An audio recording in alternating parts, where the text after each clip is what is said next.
Visualization is a term that a lot of climbers throw around, but some don't have a clear idea of what it actually is or how to put it into practice. I'd like to offer a short guide and offer some actionable steps for people to get started with actually visualizing. The first thing I do is I break the climb down into moves, which doesn't just include hand moves, but also all the foot moves and often even things in between that. For example, orienting your hips in a certain direction or pulling on.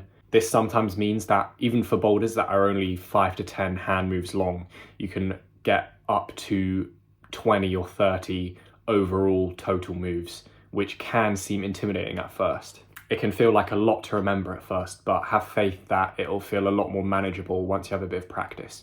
I then start playing the movements in my head one at a time in sequence. If it's quite a long boulder, as I mentioned before, I'll quite often break it down into sections until I can quite easily recite each section in my head. And then I can join sections together and do the whole thing in one go once I've learnt it better. Once you can start joining subsections together and reciting the whole boulder in your head in one go, it's a good sign that you're learning it better and you're strengthening the pathways in your brain that you need to learn the moves.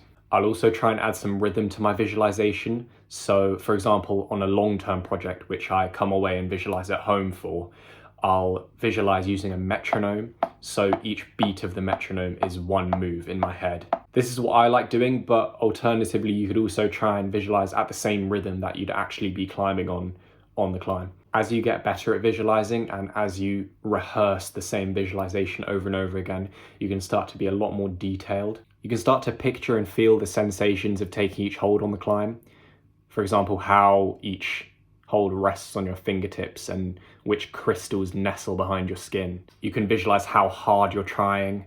You can visualize where you feel the physical effort and strain in your body. For example, your fingers, your legs. You can even visualize topping out and visualize the moment of success if you want to do some manifestation stuff. Someone like Adam Ondra is a master of visualization and he's able to be extremely detailed with it. The silence video is really famous for this, and it goes to show that the sky is really the limit for how advanced you can get with visualization and how much it really can be powerful for your climbing. I heard from someone that Adam Ondra actually limits the amount he visualizes because if he does it too much, he gets physically tired, which is insane if it's true and just shows you how powerful of a technique it is. If you're quite obsessive about climbing like me, there is kind of no limit to the amount you can visualize, and you can kind of just continually benefit from doing it more and more. For example, if you have a certain project, you can kind of visualize it as often as you want and just rehearse the moves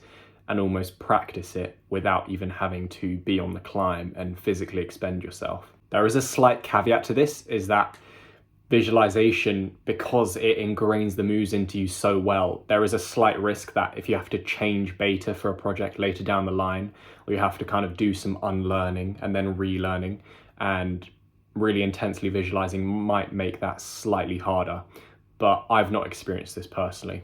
With my most recent hardest project, which ended up being my first 8A, I visualized a lot in the 3 days leading up to my send. The session before I sent, I essentially had done all the moves, done a lot of good links, and I realized everything was in the right place for me to send, and I just needed to execute. So in the 3-day lead up to my next session, a couple times a day, I would visualize just in my room with a metronome on at various random points during the day and before bed. I sent the boulder, and you never know for certain what's a key deciding factor, but I do think visualizing really helped.